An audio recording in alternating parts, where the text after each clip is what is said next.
Thank you so much for joining us, Ms. Chadda. It's an absolute pleasure to have you here. And on the occasion of Suicide Prevention Month, we have organized quite a few talks. And Mhm. right now, we would love to have your perspective and insight into a few questions related to suicide and prevention. So, Sure. so let's get into it, shall we? Yeah. So, first of all, which demographic or groups are the most vulnerable to suicidal ideation or the risk of That's a attempting very good suicide? question because, yes, a lot of studies over the past couple of years have identified certain populations or certain groups that are more vulnerable. And these groups are more or less people who live under chronic stress. So, this chronic stress could be coming from a host of different reasons, right? There could be stress about financial issues. There could be stress because of the profession that they are in. There could be stress because of family conflict. So if there is somebody living in a high stress environment, that person would be at a risk for suicidal ideation or, like you said, maybe suicidal attempts. And now I think with the pandemic, it's also important to bring attention to our frontline workers, so doctors, nurses, and all the other frontline workers. Obviously, because of coronavirus, that the threat is so real, there is increased stress. So this group, particularly right now, is very vulnerable to mental health distress in general. So I think Absolutely. any group that is at risk for mental health distress, that would be a group that could be at risk for suicidal ideation, or like you said, maybe at risk of suicide too. Yeah, absolutely. I see where you're coming from. Yeah. So, coming like so, the first thing I could think of was could you enumerate like some common myths that have passed around suicide and that need to be addressed on like a war footing, that need to be debunked. That's again a very important question because there are so many myths, right?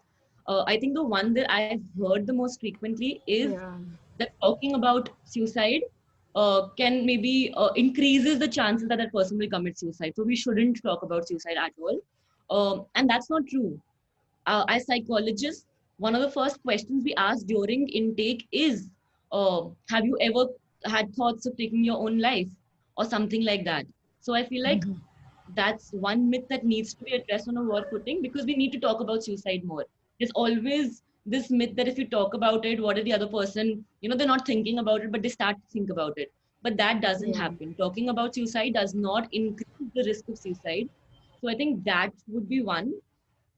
Another one that I have encountered quite is that this is attention seeking behavior, that somebody who's talking about Oh, right. dying by suicide, or just somebody's talking about suicidal ideation, that person's attention seeking, which again is not true because we now have evidence that people who actually die by suicide, these are people who've talked about suicide in the past. They've kind of mentioned it to a friend, maybe to a family member, maybe to somebody around them. So this myth that they're doing it for attention or it's attention seeking behavior, I think that's another myth that we really need to actively work to kind of dispel.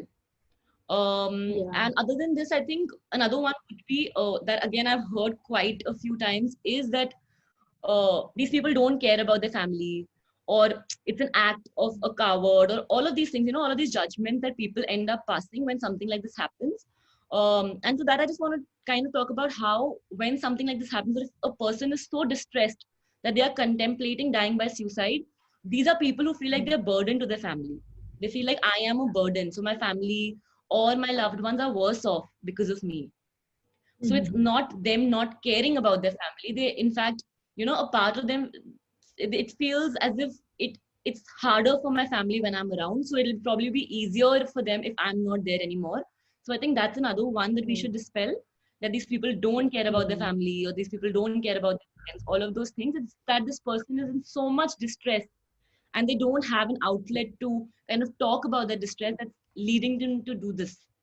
So I think that's Yeah. another thing that needs to be, or another myth that needs to be dispelled. Absolutely, most certainly. Like these are really important myths that need to be done away with as soon as possible. Absolutely. Mm-hmm. Um, so Mm-hmm. apart from that, I wanted to ask, what could be the etiological factors per se when it comes like behind suicidal ideation or thoughts? Correct. So again, there are certain risk factors we've identified that can increase the chances that a person would contemplate or attempt suicide. But some of the ones that I'll broadly mention a few.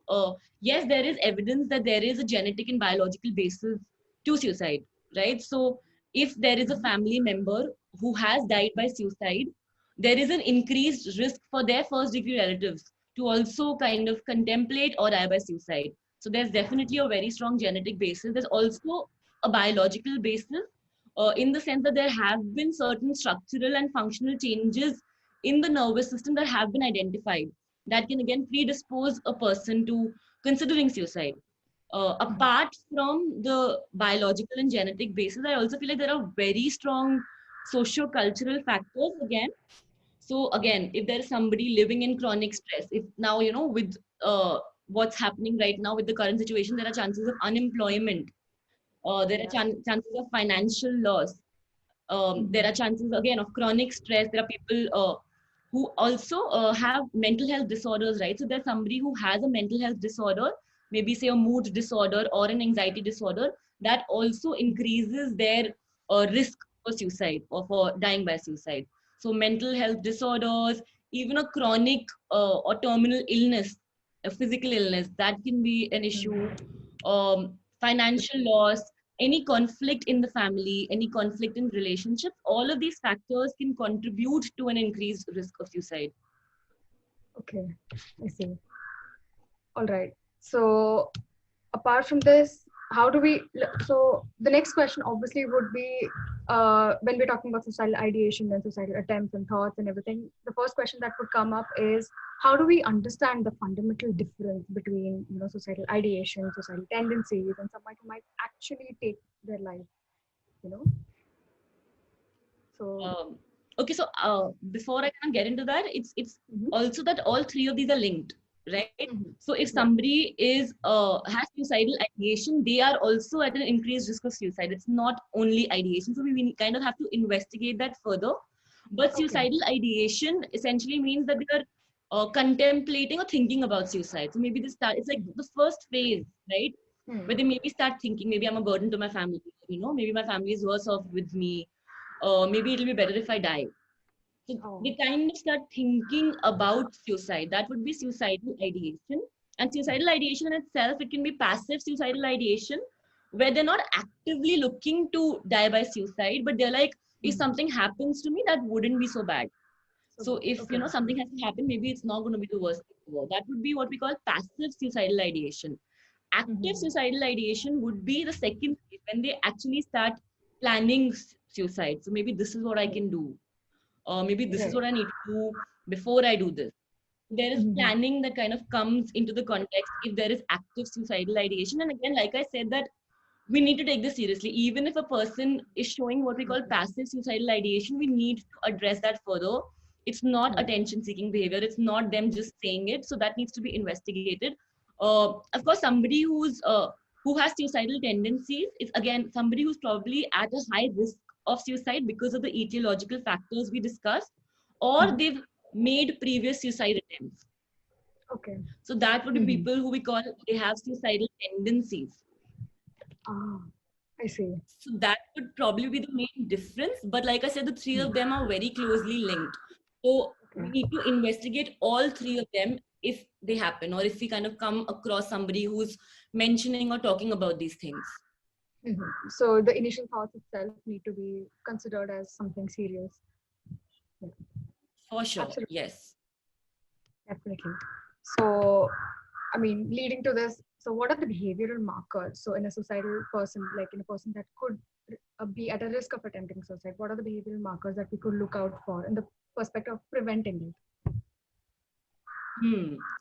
Again, very important question, because usually they will show some behavioral signs that we sometimes tend to miss out on. There would definitely be a few behavioral changes. Usually, there may be a change in their eating habits. Either they're eating too much or they're eating too little. Maybe there's a Mhm. change in their sleeping patterns. They're sleeping too much or they're sleeping too little. Sometimes there could be excessive restlessness. So they're not able to sit still in one place. They constantly feel the need to move. So there is excessive restlessness, or they don't feel like moving at all. And I think one of the factors that's actually the most associated that we need to kind of look out for is isolation, that they kind of start isolating themselves from their family members, from their friends, from the people around them. So that I think is one very important factor. But other than that, also, like I said, that there could be a behavioral change, right? So if somebody's been sad for really long, maybe they become excessively happy. So it's strange that we don't think about this, but any sort of sudden change in their behavior, even if it's extreme elation or extreme energy, even that could be a sign, because sometimes when people have started extensively planning suicide, they feel like, okay, this is going to end now, so I can finally be happy in the time that I have left. So they'll probably start being a little more social. They'll probably start showing more signs of elation, energy, all of those things. So any sort of behavior that's deviating from how it was, there's been a sudden change in the behavior, I think that's when it's a sign that, okay, this needs to be investigated. Why has there been this sudden behavior change? Right. So being vigilant about loved ones and their abnormal behavior, like deviation from Any normal. sort of behavior change, Absolutely, I see. Yeah. So when it comes to a deviation in thing, and like when you actually notice this amongst loved ones or family members, so how do you start a conversation with someone who we suspect or who we find these behavioral markers in, without turning them defensive or distant? I think it's very important to be direct, though. I feel like, the more you beat around the bush, the more awkward it's going to get. So like I said, maybe asking direct questions is what you need to do.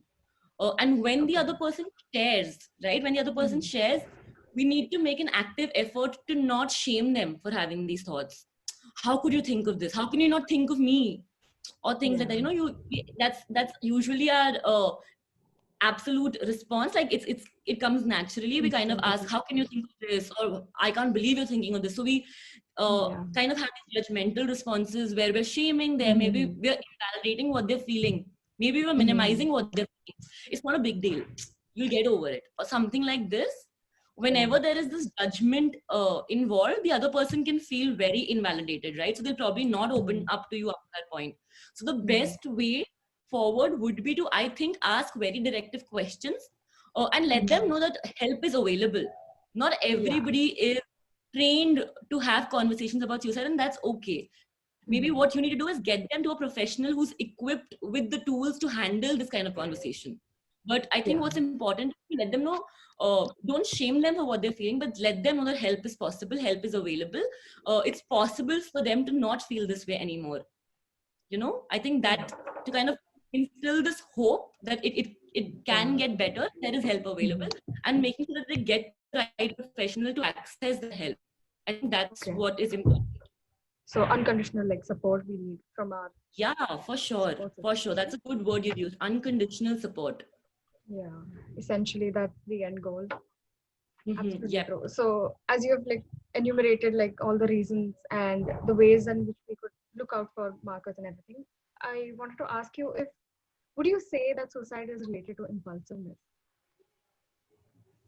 There are actually a lot of studies that feel like somebody who's showing this trait of impulsiveness, they might be, so this can be one of the risk factors for suicide. But in my experience, from what I've read, from what I've been trained in, there might not be a correlation, because sometimes somebody who has died by suicide, there's been extensive planning that's taken place. So they may be taking care of all of their finances, they've spoken to family members, they've sorted all of the things from their side that they feel that they have. So I feel like there is an element of extensive planning, because these are people who've spoken about the possibility of suicide in the past. They've mentioned it in passing to a friend. They've told a friend that I feel like life is not worth living sometimes. So they've kind of dropped these little hints. So I'm not sure if there is a direct correlation with impulsiveness, because there is this element of planning that we're noticing in people who actually die by suicide. Yes, sometimes, there could be drug use or substance use, which is tied to impulsiveness. And again, drug use and substance use is one of the risk factors for suicide. So somebody who shows substance addiction or extensive uses of substance, including alcohol, these are people who could be at high risk of suicidal ideation. So impulsiveness may be tied into suicide in an indirect way, but I'm not sure there's a direct correlation between the two. Okay, so alcohol and drug abuse could be indirectly related to impulsiveness, and that's how. Yeah, and alcohol and drug use have. So we have studies where researchers have investigated how somebody who's using substances excessively, including alcohol, these are Yeah, people who are at high risk of a suicide attempt or even suicidal ideation. I see. All right. Okay, so I think at the moment we've come to the end of the questions that we had prepared. But if you would like anything, like if you would like to say anything that we've missed or anything to the everyone, like regarding suicide that we haven't covered right now. Mhm. I think you covered pretty much everything, but I feel like there needs to be more empathy and sensitivity when we're Mhm. talking about suicide. For instance, even the language that we use, right? Yeah, Uh, I read a lot in newspapers how we use this term called committing suicide, which makes it seem like there yeah. was an element of choice involved. Hmm. But the term we should probably be using is dying by suicide, because these are people who were so helpless that they felt like they had no choice. So it's They not had no something they're choice. actively choosing, Yeah, so the language of how we talk about suicide, that needs to shift. That's one. And I hmm, also feel like we need to realize that suicide is a systemic issue. It's not an right. individual issue. It's not just one individual's responsibility. It's not just the individual who has who's died by suicide, who's Hmm. responsible, right? It's society at large. Yeah, It's systems in society. It's something as basic as capitalism, which is kind of, yeah. we have this productivity guilt. Are we doing enough? We need Are to we? make Yeah. so much money. Everybody else around us is so successful. Am I achieving enough? Am I doing enough? All of Hmm. these thoughts. It's also our institutions, these educational institutions, which Yeah, place so much emphasis on academics and marks, and there's such high fear of failure in these yeah. students, right? All of these things, I feel like each system in society, there needs to Hmm. be large scale change to tackle this problem. It's not an individual issue, it's a Yeah. systemic issue, and I think that's what needs to be communicated also to people around right now. Yeah, absolutely. I think what you've said is what we actually needed to hear on this. Like the social perspective is what needs to be shifted fundamentally. So, and along with all these markers and the high risks, now that you have enumerated them, it's absolutely useful. So, thank you so much for doing this with us. It was priceless. The information that we have gleaned from this is absolutely priceless. We couldn't have hoped for anything better. And we wish you all the best for your Thank future you. endeavors. And Thank you we so hope, much. Thank you for having me. yeah, thank you so much. Good luck. You're doing a great initiative, so keep it up. Thank you so much. And we hope to see you soon. Yes. Yes. Thank you. Thank you.